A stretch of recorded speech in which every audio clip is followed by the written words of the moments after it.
Hi, this is Miss Wright, and I am going to review the characters in Act 1 of Cyrano de Bergerac. These characters are not every character, but they are the most important characters in Act 1. Okay, the first thing that we're going to talk about is the setting. The setting is in Paris, France, and we are at the theater in a small hotel, and the year is 1640. And this is the time of the Musketeers, so you need to keep that in mind. And the opening scene is a crowd scene, and we are catching pieces of various conversations. Some of those pieces are important because they will foreshadow things to come in the play. So pay attention to those because a few of those do become important. And this is also a vehicle for the playwright to introduce us to the variety of people in the French society. So we have the upper class, the very wealthy men who come to the play, men and women who come to the play. They are dressed in elaborate costumes with a lot of satin, lace, bows, and I'm talking about the men, heels, and I'm talking about the men, great hats, feathers. They are done up to the nines. We also meet the soldiers, the swashbucklers. These are the royal guards who come in to the play on their night off, and we get to hear what they're interested in. We also meet some of the common people. We meet a writer who has offended some of the upper class, and he's fearing for his life. We also meet a pickpocket, someone who's stealing. We meet a young lady who is selling fruits and beverages to make some money at the play. So we get a cross section of French society right in those opening scenes. The major character in the play is the man for whom this play is named, Cyrano de Bergerac. He is an excellent swordsman and a great wit. And what it means when someone has a great wit, they have a quick mind. They can come up with a response quickly to any situation, any insult. Their mind works quite rapidly and they have a way with words. He demonstrates his prowess or his command with words by comprising a ballad, which is a type of multi-verse poem, while defending his honor. He is in love with his cousin Roxanne, but he fears her rejection. And when it says he's in love with his cousin, remember that in this time period, kings and queens often married distant cousins to keep power within their family.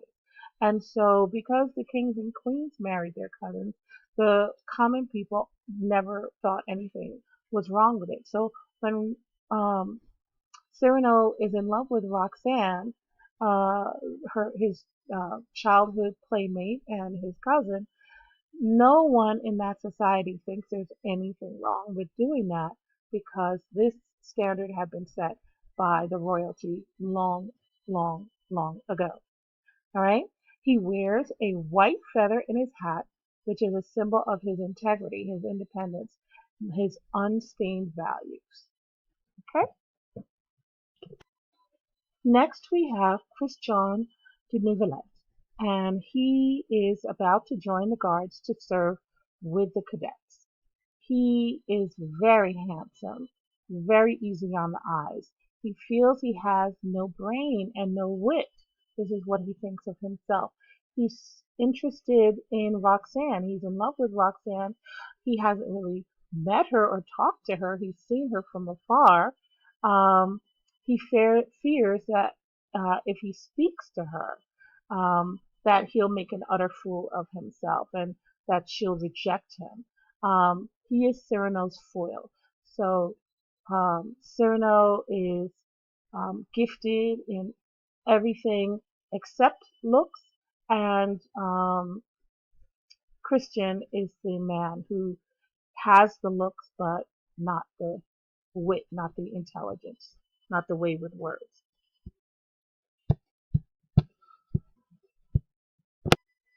Montfleury is an actor whom Cyrano cannot stand. Cyrano has banned him from the stage for at least a month because of his poor acting. But that's not the complete reason.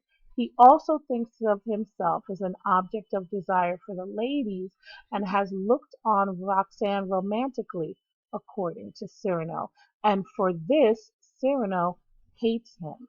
Now, the irony here is that Cyrano is in love with Roxanne.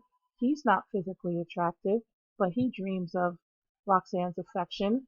Montfleury is not physically attractive and also dreams of Roxanne's affection, and Cyrano can't stand it. Um, Jealousy, therefore, becomes another idea that enters right from the beginning of the play. Okay? Ragueneau is a friend of Cyrano. He is a baker and a poet. He loves poetry, and when you go to his shop, he's often trading pastry for poetry. At the beginning, he catches a pickpocket trying to rob him. In exchange for his freedom, the pickpocket tells Ragueneau that Ligonier will be attacked for writing a song that disparages one of the nobility. Ragueneau is a good friend of Cyrano. Ligonier, he drinks too much and has given to write inflammatory verse. He has written a song that ridicules one of the nobility, most likely de Guiche, who now wants his life. He asks Cyrano for protection, and Cyrano decides to fight for him, to be his champion. He says that this little man has the soul of a poet, and the reason he believes that Ligonier has the soul of a poet is that once when Ligonier was in love with a woman, he followed her into a church. And when he saw her take some of the holy water and use it to cross herself, he went and drank from the holy water just because she had touched it. So this extreme expression of love is something that Cyrano admires, and we will see that Cyrano himself is willing to go to extremes in order to express love. Labret is Cyrano's friend and confidant. And a confidant is someone to whom you tell your deepest secrets, and someone who's close enough to you that sometimes you don't even have to express your secrets. They can see and sense how you feel. He is a voice of reason in the play. He's one of Miss Wright's favorite characters. He is the only one to whom Cyrano reveals his truest feelings. He encourages Cyrano to believe that women might find him attractive and that Roxanne might have feelings for him. So Labret gives Cyrano hope that despite his ridiculously large nose, that all women would not reject him. Some women would look past his appearance and see the man and love the man. It is also Labret who recognizes immediately that unfortunately Roxanne isn't one of those women. Roxanne is a beautiful woman. She is a wit, meaning she is an intelligent woman, and she craves an intelligent lover. She's very well educated. She is described as free, orphaned, and a cousin of Cyrano, meaning that she has money of her own. She doesn't want necessarily have to worry about her parents' approval, and she has known Cyrano ever since she was a little girl. They used to play together in the summers. The Guiche has plans for her. The Guiche is a nobleman who has his eye on this beautiful girl. He wants to have her as his mistress. Roxanne is an honorable woman and would never have anything to do with such a man. Roxanne is also a hopeless romantic.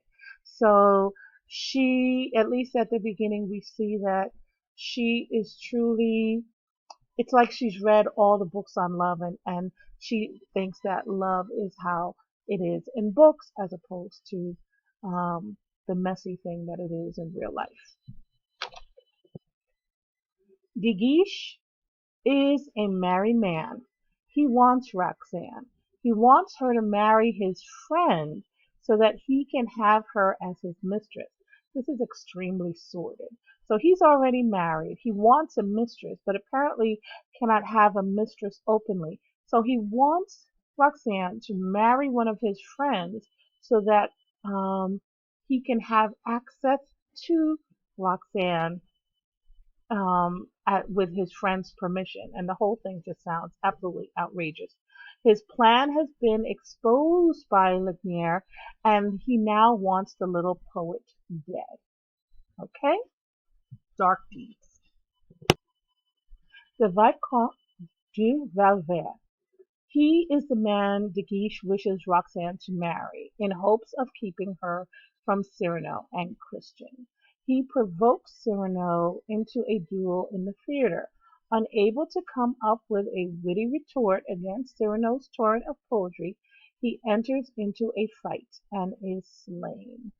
One of the best scenes in the beginning of the play is when Cyrano fights and in the process of fighting is making poetry, elaborate poetry off the top of his head as he fights. And at the end of the fight, he spears his uh, foe with his sword. And this is the Vicomte de Valvert.